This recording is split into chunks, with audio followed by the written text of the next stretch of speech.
Bonjour à toutes et à tous mes amis et bienvenue dans cette nouvelle vidéo, j'espère que vous allez bien. Et aujourd'hui nous allons parler de films d'horreur et de remake. Et donc on va combiner les deux. Et donc je vais venir vous dresser une liste de 5 bons remakes horrifiques. Donc il y a eu, parce que oui, il y a eu un nombre incalculable de films d'horreur. Oui c'est vrai, hein, franchement, les films d'horreur en voulez-vous, en voilà. Mais il y a presque eu autant de bons films d'horreur que de bons remakes. Enfin, je pense que vous m'avez compris. Et donc aujourd'hui, eh bien, je voulais vous proposer donc 5 bons remake de films d'horreur. Alors, c'est vrai que on pourrait se dire, ouais, c'est simple, mais finalement non, parce que des fois, soit les originaux sont très bons et les remakes sont encore meilleurs, soit ce sont les originaux qui sont pourris et ce sont les remakes qui sont meilleurs, ou soit c'est l'inverse, ce sont les remakes qui sont pourris et les originaux qui sont meilleurs, enfin bref, je pense que vous m'avez compris. Et là, j'ai réussi à trouver donc 5 très bons, 5 excellents, voire même très bons remakes de films d'horreur qui eux ne l'étaient pas forcément. Enfin, certains originaux étaient bons, mais les remakes étaient encore meilleurs. Voilà. Donc écoutez, on va tout de suite commencer par la 5e position. Rob Zombie unleashes an extreme vision of terror and reinvents a legend.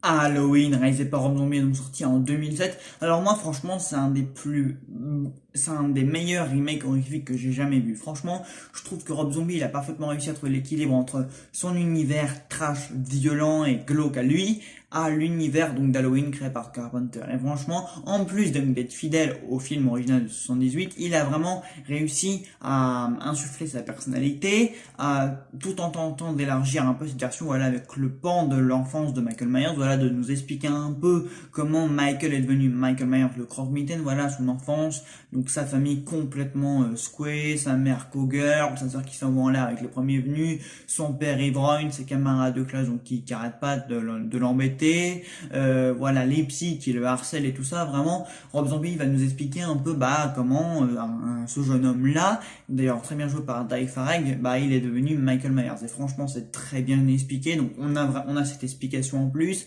La scène vraiment où Michael Myers il dézingue toute sa famille, à part sa mère donc qui n'était pas présente à ce moment-là. Franchement elle est sordide, mais waouh quoi, la scène elle est incroyable. Le gamin il me fait vraiment flipper, il joue vraiment très bien. Et donc après on a ce Michael qui va devenir un mastodonte, voilà, vraiment qui va devenir baraque et extrêmement grand et tout ça. Mais vraiment quoi, c'est un très bon remake, franchement. Regardez ça Halloween, c'est un remake qui fait peur. Michael Myers il est plus terrifiant que jamais, voilà, franchement Zombie il a fait un excellent travail.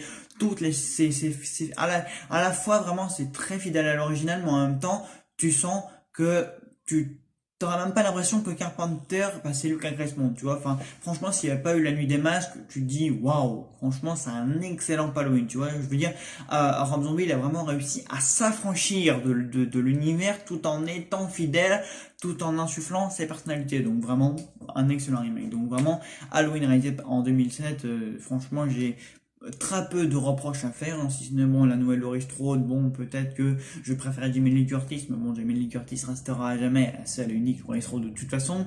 Par contre, oubliez la suite qu'il y a eu, hein, parce que Rob Zombie a signé une suite à son remake, et franchement cette suite là, elle est complètement merdique, hein, pour le coup.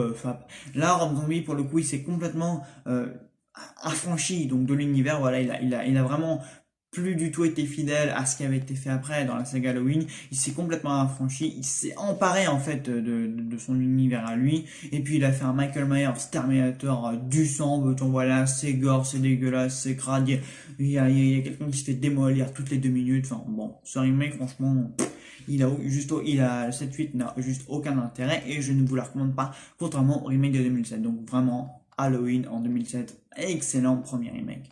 En 4e position,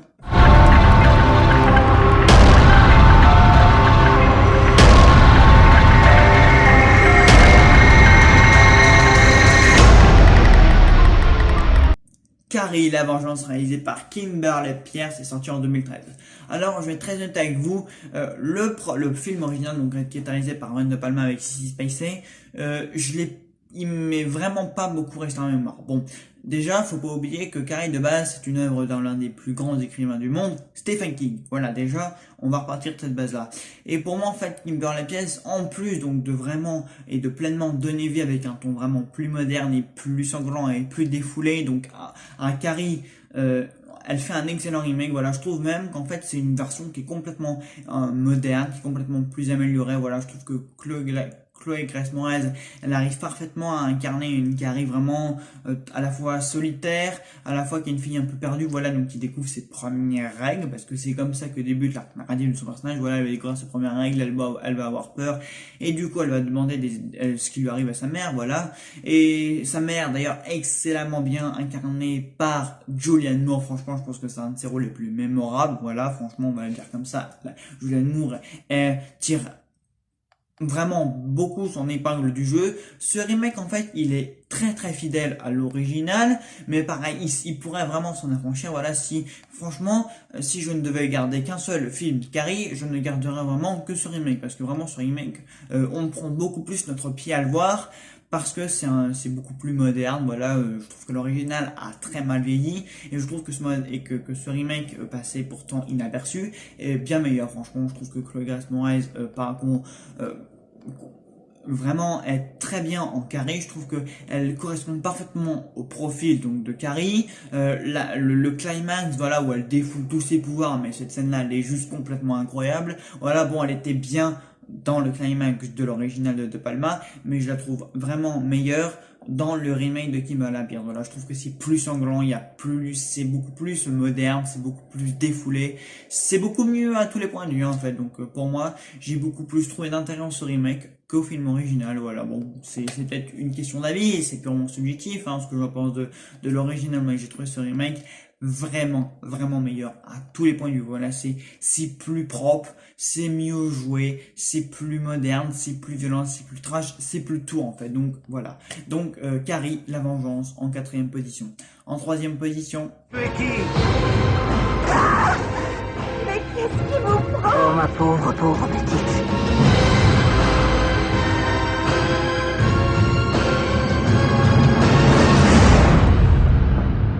Massacre à la tronçonneuse, réalisé par Marcus Nispel, sorti en 2003. Là, pareil, un remake donc du film culte de Toby Hooper, dont j'avais déjà fait une vidéo d'ailleurs en octobre dernier, pardon.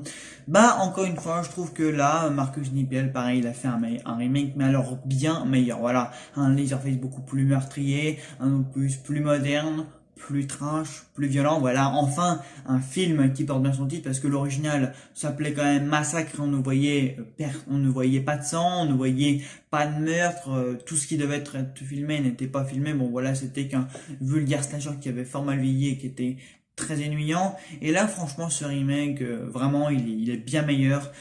Tous les personnages, voilà, c'est vraiment un film qui fait beaucoup plus peur. Voilà, l'ambiance, l'atmosphère, tout est beaucoup plus travaillé. Les interfaces, c'est beaucoup plus flippant. On a quand même ce côté slasher, parce que attention, nous reste dans l'univers des slasher, mais je trouve vraiment que ce remake est bien meilleur que l'original. Franchement, bon, c'est très subjectif encore une fois, mais j'ai bien pris plus de plaisir et mon pied devant ce remake que devant l'original. Voilà, c'est vraiment tout bête, mais je trouve que Massacre à la tronçonneuse 2003, voilà, c'est un bon remake. Il est fidèle au premier film, voilà, avec quelques petites scènes et quelques moments en plus, mais globalement, je pense que il est bien meilleur, encore une fois, plus moderne, plus trash, et voilà quoi. Donc franchement, je trouve que Marcus Nispel a livré un remake plus amélioré. Voilà, donc Massacre à la tronçonneuse en 3e position.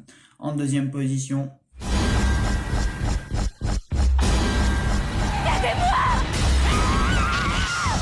Réveille-toi! Chris, réveille-toi! Réveille-toi! Faut pas t'inquiéter.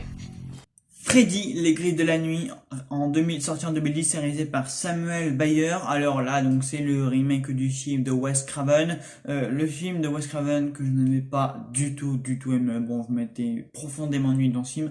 Et là encore, bah, je vais réitérer les mêmes arguments que pour les précédents films. Hein. Franchement, plus amélioré, plus moderne, plus de scènes donc pour combler davantage du mystère donc sur ce grand mitaine très flippant que Freddy. D'ailleurs l'acteur qui l'incarne surpasse vraiment l'héritage donc laissé donc par l'acteur du premier film, et j'ai oublié leur nom donc ils s'afficheront à l'écran, mais vraiment je trouve que c'est un remake beaucoup plus flippant. Voilà, donc dès la première scène, voilà, on est dans un espèce de cauchemar complètement flippant avec un Freddy vraiment qui fout la chair de poule. L'acteur il joue très bien, on ressent vraiment le mal-être pour les personnages, voilà, donc ils ne doivent pas s'endormir sinon ils se font égorger. Voilà, on sent qu'ils sont vraiment mal dans leur peau et on sent qu'ils sont tous fatigués et putain parce qu'ils ne peuvent pas se risquer donc de s'endormir. Voilà, bon, il y a des petites astuces scénaristiques très simples, mais voilà, je trouve que les cauchemars sont extrêmement bien foutus, bien mieux que dans l'original. En tout cas, je trouve que Freddy,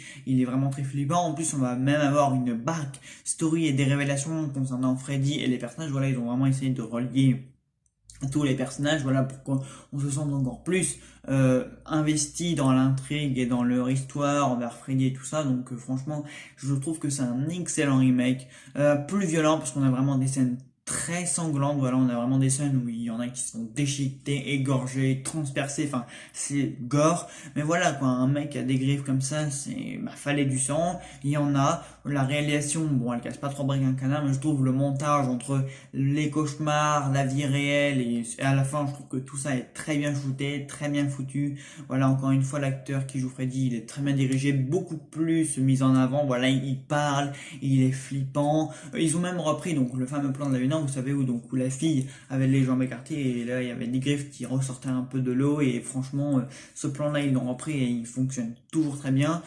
On a même Rooney Mara dans ce remake, et vraiment Rooney Mara elle assure grave. Voilà, du début à la fin c'est flippant. Je trouve que la scène d'introduction elle est parfaite pour vraiment une petite mise en bain tout en tranquillité, mais vraiment pour mettre vraiment le ton du film, et la scène de fin très bien joué. Donc franchement oui, je trouve que Freddy, donc réalisé par Samuel Bayer, sorti en 2010, est amplement un meilleur remake donc que le film de Wes Craven. Encore une fois c'est purement subjectif, mais vraiment bon, l'original c'est pas que je le trouve mauvais, mais voilà quoi, chez moi c'est plus qu'oubliable.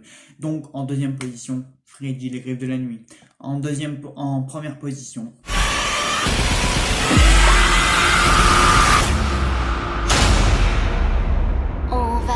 vous chercher, vous pourrez plus crier, ni jamais vous réveiller. Evil Dead, sorti en 2013 et réalisé par Fede Alvarez. Alors j'en avais déjà fait une critique dessus, voilà, j'avais trouvé ce remake excellent. Franchement, moi j'adore Sam Raimi, mais bon, sa trilogie Evil Dead, j'ai jamais pleinement adhéré. Franchement, elle est efficace, elle a beaucoup de qualité, mais je trouve qu'elle a assez mal vieilli quand même.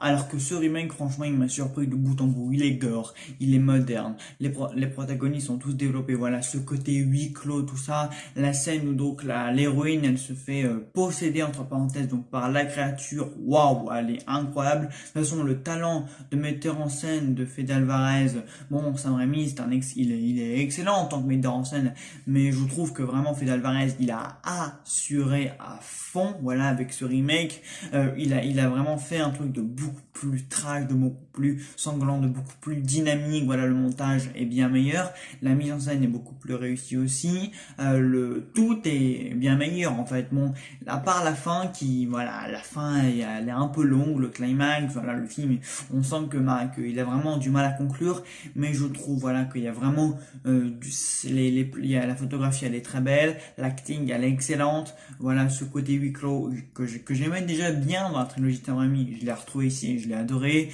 Tout est beaucoup plus sanglant. Voilà, on va avoir des scènes sanguinaires où il y a des personnages qui vont se faire posséder, qui vont se trancher des bras, des bouches, des langues. Enfin, c'est un opus vraiment dégueulasse, mais franchement, dans un film qui s'appelle Evil Dead, il faut bien vraiment des scènes assez costauds et assez crades, pour ainsi dire. Donc oui, franchement, ce remake prend aisément place en première position, parce que franchement je l'ai trouvé bigrement efficace, bigrement intelligent, plein de petites astuces de mise en scène, vraiment plein de petites astuces pour vraiment renforcer la peur et tout ça, donc vraiment Evil Dead en première position. Je l'ai trouvé excellent, vraiment, pour moi il surpasse aisément la trilogie de Sam Raimi. Voilà, il y a des scènes qui m'ont vraiment foutu des frissons comme jamais. Voilà, la scène où donc la fille se fait un peu posséder, prise par cette un peu créature. Voilà, c'est vraiment une scène horrible mais qui marche très bien, qui est très bien réalisée. Voilà, l'ensemble du film est très bien réalisé. J'ai pas grand chose à en dire parce que vraiment j'ai déjà tout dit dans la vidéo qui lui était consacrée. Mais voilà, Evil Dead en première position. Alors si on récapitule, donc Halloween 2007 réalisé par Rob Zombie, Carrie la Vengeance sorti en 2013 réalisé par Kim Barnett Pierce, Massacre à la tronçonneuse sorti en 2003 de Marcus Nispel, Freddy les Griffes de la Nuit sorti en 2010 réalisé par Samuel Bayer et Evil Dead en 2013 de Fede Alvarez. Voilà, 5 excellents remakes horrifiques. Voilà, il y en a beaucoup d'autres mais bon, j'ai pas tout vu non plus. Voilà, si j'en trouve d'autres, si j'en vois d'autres donc qui me font vraiment de l'effet, voilà, qui me plaisent vraiment beaucoup, j'en ferai une seconde partie. En attendant, j'espère que vous serez d'accord avec moi. Voilà, parce que je sais quand même que là j'ai renié pas mal de très bons originaux, mais bon, que voulez-vous, moi il y a des originaux que j'ai pas aimés et qui sont peut-être très bons, mais voilà. Et en attendant, je vous dis à très vite pour une prochaine vidéo. Salut à tous.